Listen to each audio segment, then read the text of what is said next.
These games are okay, I guess. I mean, I'm not going to sit here and say they're my favourite, because Pokemon Scarlet and Violet has been a roller coaster of emotions since its release over 4 months ago now. Everyone seems to be enjoying the games for the most part. I myself have fallen in love with these games. They're vibrant, full of character, and the open world feels so full of life.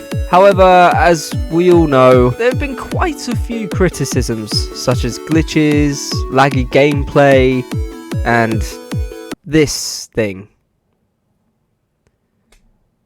Game Freak, you knew exactly what you were doing, and I have to say, fair play. In this video, we're going to be exploring what I personally enjoy about both of these games and what I don't really like all too much. So if you do enjoy the video, please be sure to leave a like and subscribe if you haven't already. But without further ado, let's get into it. The region. Paldea is a beautiful region. Building off of the hype from Pokemon Legends Arceus, they really went all out with it. The layout is quite basic when looking at the map as a whole, but when you're traversing through the region, you genuinely feel like it could go on forever. With various different terrains, weather conditions, landscapes, it makes me just fall in love with Pokemon all over again. Pokemon games have been heavily criticised in the past for only allowing linear story progression. However, this has been dealt with, well, sort of. We'll talk about that later. The point I'm making here is that you can travel anywhere in this region. You're given access to the whole map once the typical Pokemon tutorial is finished at the beginning of the games. This gives you so many choices when it comes to making whatever team you want to. Just be careful not to venture too far though, as you might come across a level 50 Azurill with your team of level 10s and get absolutely wiped. I'm speaking from experience there. The region has different biomes, but doesn't feel forced in my opinion. The transitions from a snowy mountainous area to a sunny spring-like area seems completely natural and makes for good immersion. Another thing I think they did extremely well with is the Pokemon you can find throughout the region. Every Pokemon that is included in these games feels like they belong. Sure, the Pokemon are originally from different regions, but the locations they are found in suits the natural habitats of these Pokemon, and I love it. Overall, the region is beautiful and one of my favourites to travel through. Cannot wait to play through Paldea once again, which I'll be doing. If you want to check out some of the live streams, I'm doing a shiny lock in Pokemon Scarlet, so be sure to come out to the live streams. Hit the subscribe button so you know when they're going up, so yeah. I don't know what I'm saying right now. This is off script. Stick to the script. The characters. She creepy, but I love the attention. Best boy, best boy, best boy, best boy, Nimona. The character roster in these games are phenomenal. The first main character we meet is a girl named Nimona. She's a student at the academy that you both attend. Nimona's design is so awesome, and I feel like she has one of the better designs when it comes to rivals throughout the... Oh, who am I kidding? Those uniforms suck. I love Nimona though. She's great. I really like Nimona as a character and also her purpose in the story. More on that later. Nimona offers something other rivals really haven't done in any previous games. She knows how to battle. She's one of the Academy's champions and fully understands the way of battling from the get-go. This is quite nice for both novice Pokemon players and veterans of the franchise. For those new to the games, Nimona actually teaches you the best way to battle and different avenues you can take to have the upper hand over whatever opponent you face. In previous games, this is done by NPCs you meet along your journey. But in Pokemon Scarlet and Violet, Nimona has got you from the get-go. Having a rival who could actually potentially rival you is quite refreshing and an interesting move from Game Freak. Nimona really stands out to me as one of the better rivals we've had throughout the years. A job well done by Game Freak, and hopefully we get more rivals like Nimona in the future. Alvin? Ugh, dog boy. We all love a good old Marley and me, pull at your heartstrings, tear-jerking love story between a man and man's best friend. Yes, Arvin's story has been done many times before, but never in a Pokemon game, so it's okay. Arvin has so many layers to him as a character. We are shortly introduced to Arvin after meeting Nimona. The first impression of Arvin isn't supposed to impress the player. Sort of like a Bede type of character from Sword and Shield. Screw you, Bede. He comes across as one of those characters that have a famous dad or mum and doesn't like the fact that he will always be known as the son of said famous parents. However, throughout the game's story, we soon learn that there is more to Arvin than meets the eye. I'll touch on his story a little bit later on. Let's talk about Arvin's design though. Honestly, it's I'm not even sure, to be honest. I mean, I'm all for the long hair. You're rocking it, my guy, but it's just those damn uniforms. Seriously though, apart from the god-awful uniform, Arvin looks pretty cool. I'm actually one of those people that love when characters are designed after their favourite / ace Pokemon. I mean, I know it's very common, and some can be a bit too on the nose. However, Arvin's hair and colour is perfect for who he is and what he represents. Without saying too much about his story, Arvin is such a kind and heartwarming character. Genuinely one of my favourite Pokemon characters of all time. Penny. Okay, I'm just going to come out and say it, and please do not hate me for this. I'm very indifferent about Penny. I know, but please just hear me out for 1 second. For me, Penny was just sort of meh. I really didn't care for Penny all too much throughout the story. I mean, sure, we helped her out at the start of the game when she was being bullied by those Team Star grunts, but I just don't get her as a character all too much. If you don't already know, Penny is actually the person behind the whole Operation Star. I know, spoilers. This is an operation in which you help a suspicious student known as Clive. Well, I'm just realising how funny that is.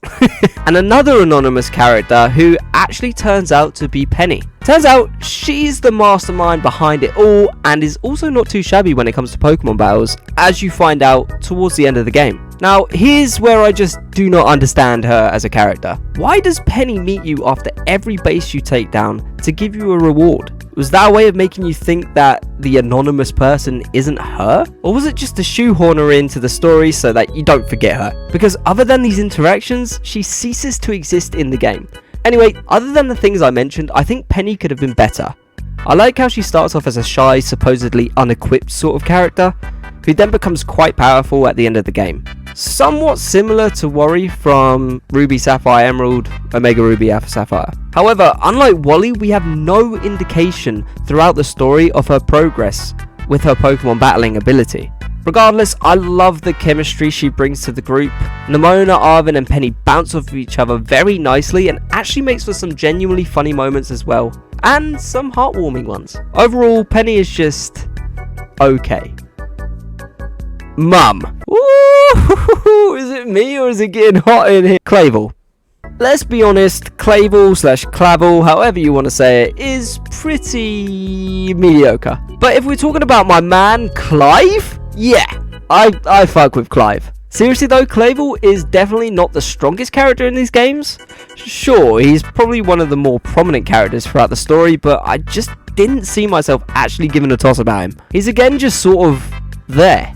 For me, the one saving grace is his alter ego, Clive. Clive is basically another The Royal from the Sun and Moon games, the masked wrestler being Professor Kukui's alter ego. What? They're the same person? How did I not know this? But yeah, Clavell / Clive are a standard professor sort of character that doesn't really do much for me. Overall, I would have loved a little twist with Clive / Clavell in the Operation Starfall storyline, but we didn't get anything. He's just again sort of there, so I don't really have much else to say about them. The Star Base Leaders. Now, don't judge me when I say this, but out of the 3 storylines that take place in these games, Operation Starfall is probably my least favourite. That's not to say that I disliked it. No. I thoroughly enjoyed playing through this part of the story. Having to take down the evil team, that term is getting looser and looser by each generation, isn't it? Having to take down the evil Team Star base by base whilst also being introduced to the leaders for each one is actually pretty fun. Not to mention how you slowly begin to realise the reasoning and ambition behind Team Star and their operations. It's actually quite a nice story, however, I love the other 2 a little bit more. We'll go further in depth on those stories soon. Como. I'm not going to talk all too much about this guy, simply because I don't exactly remember too much about him. I don't think he's a bad character at all. Design wise, he's pretty awesome. From what I can remember, he's the guy that does all the tech, as if you couldn't tell from the headphones around his neck and the laptop that he carries around constantly. He uses dark type Pokemon, which will always be a huge W in my books. Como is a pretty standard character that I have no issue with. Mela Mela is probably my favourite out of the 4 Team Star based leaders. She's a classic hothead and is a very determined person. Sometimes she can be a little bit too determined, to the point where she can come across as selfish. I'm super glad that we got to see her become much more understanding of the school's objectives and really made for some sweet moments with her. She uses fire type Pokemon, which suits her personality perfectly. Overall, Mela is a cool character. See what I did there? Moving on. Atticus. Sheik? Is that you? Atticus has one of my favourite designs out of any character in these games. I mean, it's pretty hard to not like this guy. Unless you're one of those hipsters that doesn't like cool looking characters because it's too mainstream.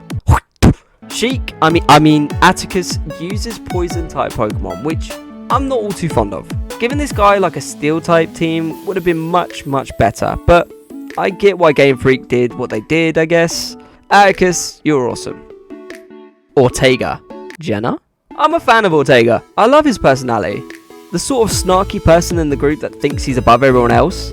It makes for some funny dialogue between him and the other characters. He uses fairy type Pokemon, which again is another huge W. Ortega gets my vote of approval. Aerie. What the f? Aerie is cool, I guess. I mean, she could literally crush you with her thighs, let alone in a Pokemon battle. I wouldn't want to meet her in a dark alleyway, that's for sure. Aerie uses fighting types, which is quite interesting. I have to say, Aerie gave me the most trouble out of all the Team Star leaders simply because of her powerful team. Lucario, Annihilate, Persimmon, some really hard hitters that really did make me struggle the most. Aerie is very cool in my opinion, the hardest Team Star leader out of them all. Toro/Sada. The celebrity professors of the Paldea region. Toro/Sada are the parents of Arvin. I use the word parents very loosely due to what the story entails. Again, we'll speak more on that later. I have to say the 2 professors' designs are freaking awesome. Turo has a very sleek futuristic vibe about his design, and Sada is the complete opposite. Sada has a prehistoric sort of situation going on with her design, and I really can't fault it at all. I don't want to speak too much about the professors here, seeing as they only have a small part to play in the overall game if we're honest. More on that soon. The gym leaders. Now, I'm not going to go through every single gym leader in these games because otherwise we would be here for around an hour. I'll give a few shout outs to the ones that I thought that were really cool and stood out to me, so here we go. Iono. Not sure if that's how you pronounce her name, but I'm sticking with it. Iono is such a unique and wonderful character. Before Pokemon Scarlet and Violet were released, we had a teaser trailer which showcased Iono being her crazy self. She is supposed to be some form of internet influencer. Ugh, they suck. Game Freak does a great job of showing how over the top influencers are just to get a lot of views. It's genius. Although Iono is very in your face, she still comes across as likeable. Well, she does to me anyway. I'm very glad that she was introduced to us in these games, and I hope she makes little cameos here and there in the future games too. Larry. Larry is that guy. I think he represents how we all feel about working. It sucks. I think Larry is super relatable and comically laid back. I love how he's a normal type gym leader because that just makes him that much more normal. None of these are gonna land. I also love that they made him as relatable as possible and is quite the contrast to Iono in that respect. We love you, Larry. Rhyme. Rhyme is super interesting. The fact that you have a double battle with her makes her gym feel that much more interesting. The design of her battle area is awesome. A stage? It's been done before, but it is great. Also, we cannot talk about Rhyme without talking about this little guy. Look at him go! Rhyme, thank you for being great. The Elite Four. We see Rika throughout our journey in the Paldea region. She pops up out of nowhere every once in a while, which I think is needed in Pokemon games. I'm glad that we now get to know these very powerful trainers very early in the game, instead of getting to the Elite Four and battling complete randoms we know nothing about. Rika's design is great and is probably the best out of all the Elite Four members. She uses ground type Pokemon in her team, which was quite the surprise when coming up against her for the first time. Her design gave nothing away about what team she uses, which I thought was very cool. Rika is a badass and we love her. Poppy. Someone get their child, please? For real though, what is happening? Poppy is a strong steel type trainer who really is deceiving. I mean, I genuinely felt bad one-shotting all of her team with my Ceruledge, apart from the sturdy Magnezone, of course. But yeah, Poppy is an interesting character. I mean, this is Pokemon. A 4-year-old could pop out of nowhere and be the champion of the region, and I wouldn't bat an eyelid. Poppy, you stay winning. Larry. This a gym leader and an Elite Four member. No wonder he's worked into the ground. He needs a break. I've spoken on Larry previously, so yeah, we love Larry. Hassel. Okay, Hassel is hilarious. Couple his funniness with an extremely powerful Dragon type team, and you've got yourself a good Elite Four member. I didn't have much of an issue with battling Hassel. I still can't get his name right, but I think that's because my team was slightly overleveled when it came to his battle. Overall, Hassel is cool. The champion. Jeeta, Jeeta, Jeeta, Jeeta, Jeeta, Jeeta, I love you. Jeeta is an awesome character. If we go off design, she's one of the better designed characters in these games.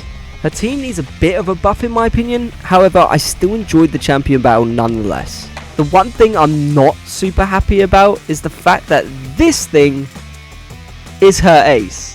This thing! I'll say no more in case I trigger some Jeeta stans. They probably exist somewhere. On a serious note, I do believe they could have made Jeeta even better than what she already is, but overall, I think she's pretty cool. The story. Victory Road. This part of the game is what us Pokemon fans are used to.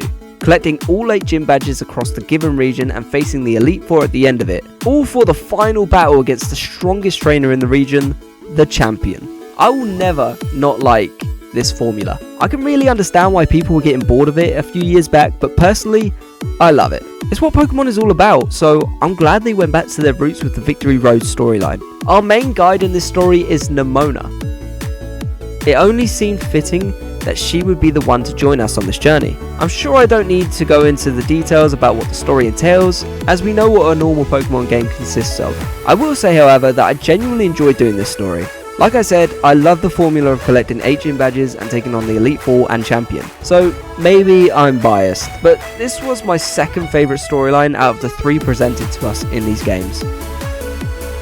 Starfall Street. Starfall Street was interesting and, to be honest, a welcomed idea for these games. This is a storyline in which your objective is to stop Team Star's operations.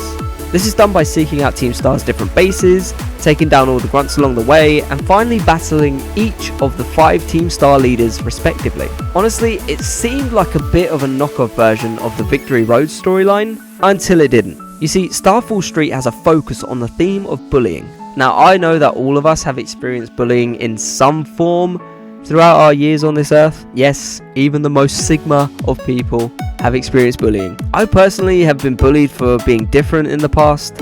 I may not have known it at the time, but it was bullying. So when playing through this story of a bunch of bullies who want to end bullying themselves due to knowing how horrible it can be, is quite heartwarming. I feel like Game Freak really did an amazing job with these characters in this storyline. All of the Team Star leaders have experienced bullying, and we learn this through flashbacks of the formation of Team Star. I cannot stress enough, I do love this story, but I just prefer the other 2 slightly more. Kudos to Game Freak for, bringing attention to these types of taboo subjects in our society. So yeah, I'm very happy that this was included, and if you are being bullied, take it from me.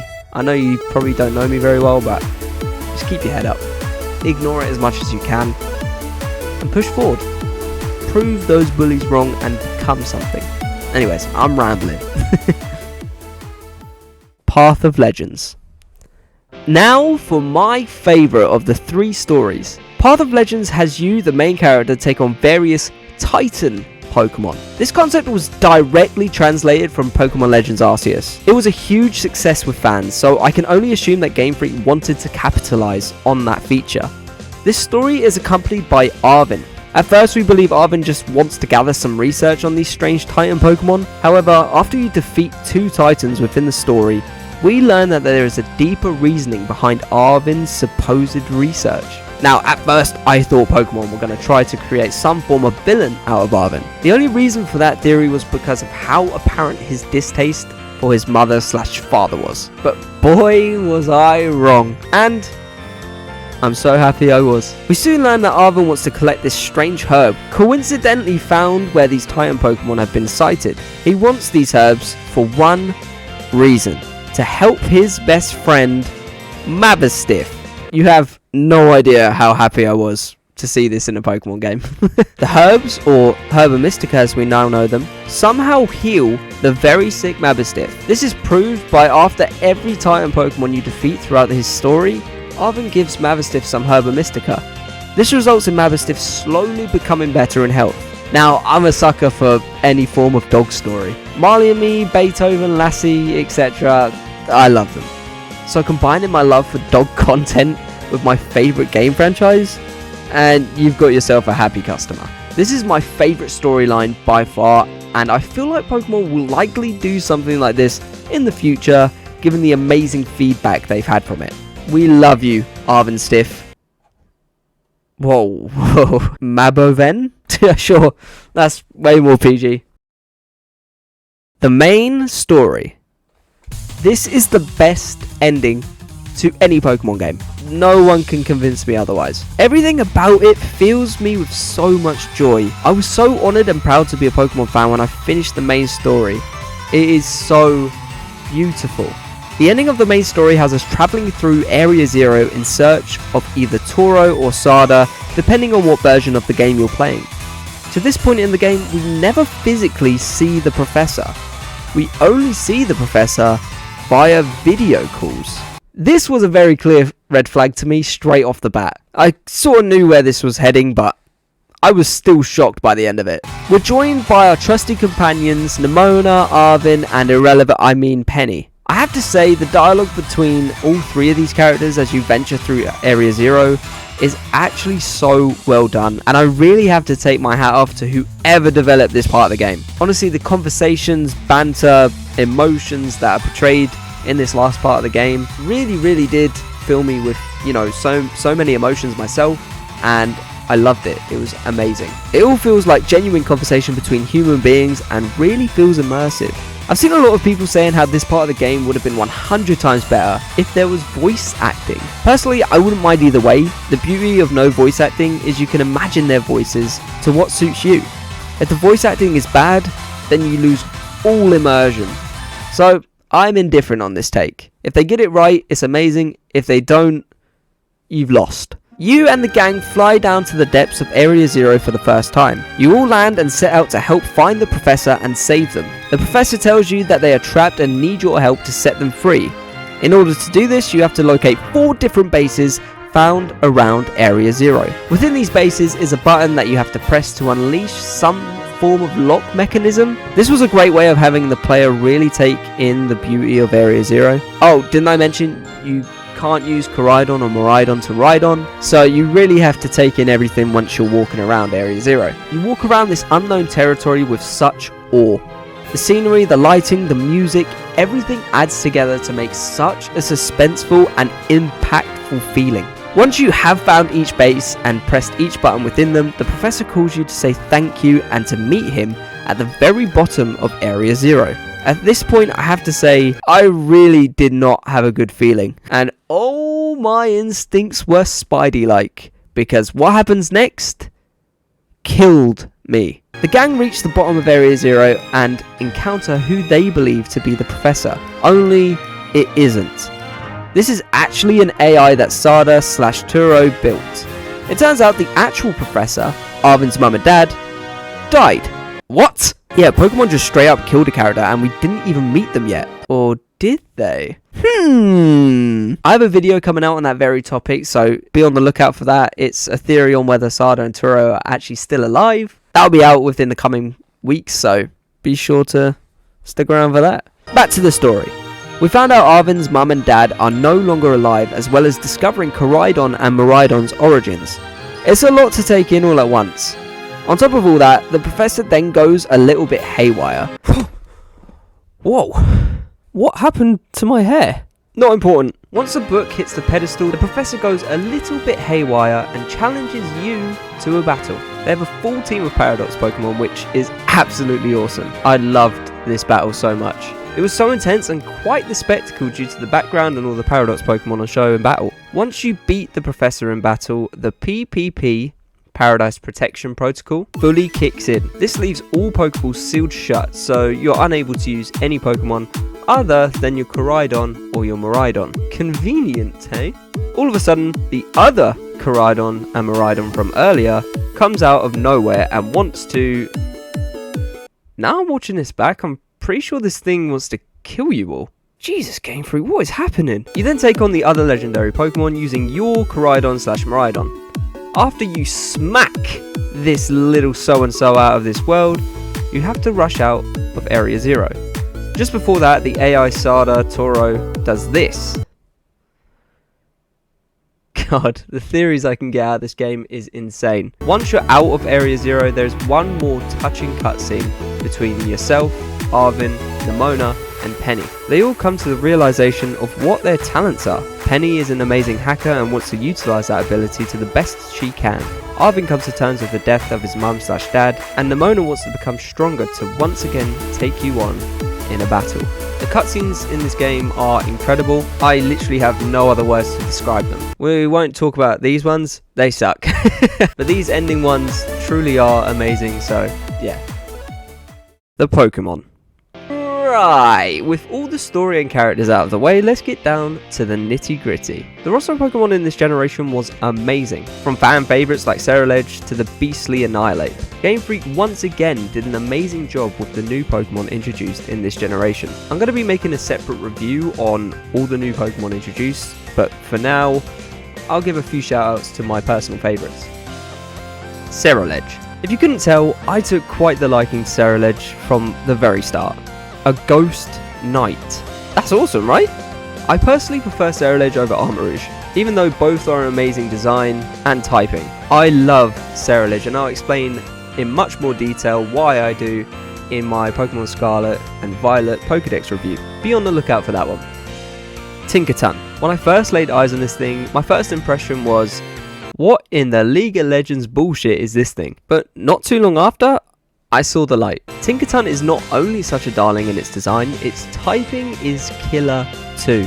Steel Fairy is such a useful type. Couple that with its signature move, Gigaton Hammer, jeez I love this thing, and you have a fan favourite Pokemon on your hands. I see a lot of love for Tinkaton and I truly believe it is warranted. Koraidon and Miraidon. I can't make a review on Pokemon Scarlet and Violet without talking about the box legendaries themselves. Now, I'll be honest, I wasn't too keen at the start about the legendaries of this generation being glorified motorcycles. That was my mindset until I actually played the games. My first experience was with Miraidon, and I really do love this thing. It reminds me so much of one of my dogs that I used to have growing up. His name was Sparky. It's quite fitting considering Miraidon is an electric type. But yeah, you go through almost the entire game with these Pokemon, and for me, I really did get attached to them. Seeing them grow stronger and come out of their shell to show their real character and personality really resonated with me. I love the new legendaries. They are definitely unique, and I'm very glad we got to experience them the way we did. Multiplayer. I'm going to get so much flack for this, but you know what, I am actually sick of it. So my one big criticism of this game is the multiplayer. For those of you who don't know, you can take part in raid battles, them ranging from 1-star to 7-star raids. These all feature different Pokemon, and you can do them offline, but the main purpose of them is to get your friends together and battle them together. This is obviously only doable through online multiplayer. Now, we all know what Nintendo is like with their online multiplayer servers, so again, it's not really the game's fault. I will say, however, that is extremely frustrating when you're trying to do, say, a 7-star raid, and it is so laggy and glitchy that you're unable to defeat it. If it was normal circumstances with no lag, no glitches, you would have probably beaten the Pokemon. Again, literally my only real criticism of this game is the lagginess and the glitchiness when it comes to multiplayer. I'm not going to speak too much on it because I'm already extremely frustrated, and I really don't think it's the game's fault all too much, more so Nintendo servers. Final thoughts. Well, you've made it. That is my review. I know I've missed a few things off of this review, but there are smaller things that I want to make future videos on, so if you would like to see more of these sort of review videos, please be sure to leave a like and leave a comment saying if you do or not. Whilst you're at it, you might as well subscribe. That would really be appreciated. Do all of that and you'll have a happy Jake. Anyway, thank you all so much for watching. I will see you in the next video.